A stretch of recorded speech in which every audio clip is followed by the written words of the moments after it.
Il s'agit d'une visite d'une délégation dirigée par Son Altesse Royale, la princesse Astrid, dans le cadre d'une mission économique au Sénégal. Et dans le cadre de cette mission, des visites avaient été prévues dans des institutions partenaires et c'est ainsi que nous avons été honorés de recevoir Son Altesse la princesse avec toute une délégation pour faire un peu connaissance de l'IRSF, mais surtout des partenariats en cours avec les partenaires belges et les partenariats à venir. Donc la mission de l'IRSF, vous la connaissez, c'est une institution à but non lucratif qui a été faite pour appuyer les politiques de santé du pays. Donc ça leur a permis de visiter et je dois dire d'être impressionné par toute l'infrastructure qu'ils ont retrouvée vraiment sur place. Pour ce qui est du partenariat avec la Belgique, nous avons des partenariats qui datent de très très longtemps et en particulier depuis le temps de Peter Piot, à l'époque où il était à l'IMTA, à l'Institut de médecine tropicale d'Anvers. Et nous avons continué avec l'Institut de médecine tropicale d'Anvers dans beaucoup de partenariats. Et surtout quand nous étions au niveau académique, au niveau de l'hôpital de Dantec. Et je rappelle que le laboratoire d'immunologie que nous avons et qui a beaucoup servi pour le suivi des patients VIH avait été vraiment mis en place et bâti grâce à ce partenariat. Depuis que nous sommes à l'IRSF, ce partenariat s'est élargi, en particulier avec beaucoup d'universités belges. Je peux citer un partenariat sur le transfert des connaissances et sur l'appui technique également, et surtout durant la période Covid. C'est grâce à ces partenariats que nous avons pu renforcer vraiment nos capacités. Il y a également des partenariats en matière d'échange d'étudiants. Nous recevons régulièrement des étudiants qui viennent ici et nous envoyons également des étudiants en formation à ce niveau-là. Donc, par rapport, il y a d'autres activités, mais par rapport aux projets futurs, il s'agit essentiellement de différents projets. Un des premiers projets, c'est vraiment parce que nous avons fait une visite avec le chef de l'État en Belgique et avions signé une convention pour créer et implémenter un centre de bioproduction, c'est-à-dire de produits biologiques au Sénégal. Et ça, c'est un des projets qui se poursuit, notamment avec maintenant la firme Biosourcing.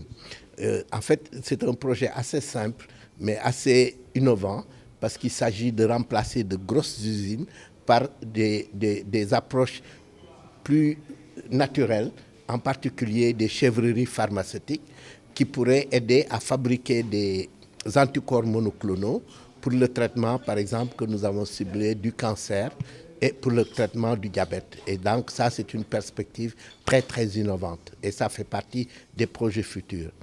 Un des autres projets importants, c'est d'augmenter la capacité de testing au niveau de l'IRSF. Et là, des technologies ont été développées en Belgique que nous allons transférer ici.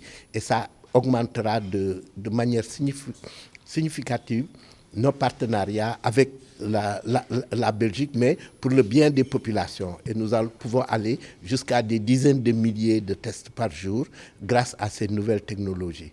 Donc, ce que nous également essayons de concrétiser, c'est des formations, notamment en DEA, en diplôme spécialisé, avec ses partenaires belges dans le cadre du One Health. Parce que nous avons beaucoup de partenaires avec des universités One Health au niveau de la Belgique.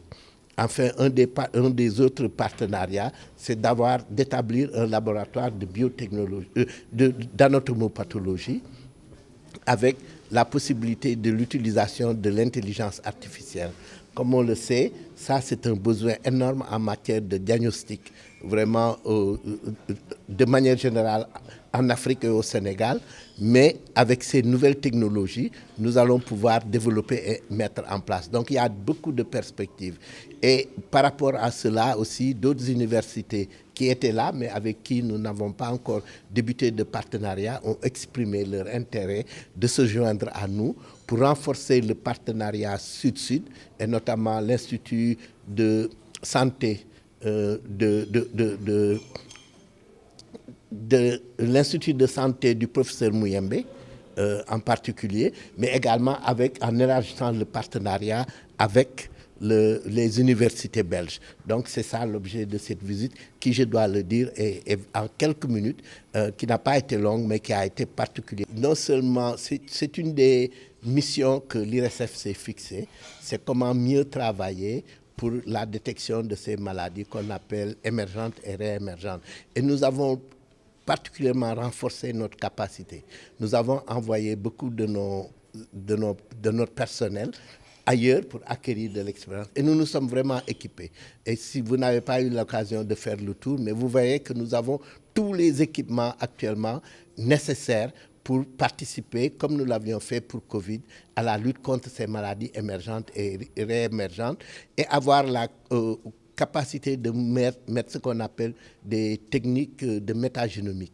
C'est-à-dire c'est des techniques qui permettent rapidement, quels que soient les agents, de les détecter assez rapidement et en très peu de temps. Donc ça, c'est des choses qui sont vraiment finalisées et qui sont disponibles. Et ça nous permet de renforcer notre intervention pour la fièvre de Crimée-Congo, mais toutes les autres maladies émergentes et réémergentes. Si quelqu'un a une maladie qu'on ne connaît pas, on a avec ces technologies-là la possibilité rapidement de parvenir à faire un diagnostic.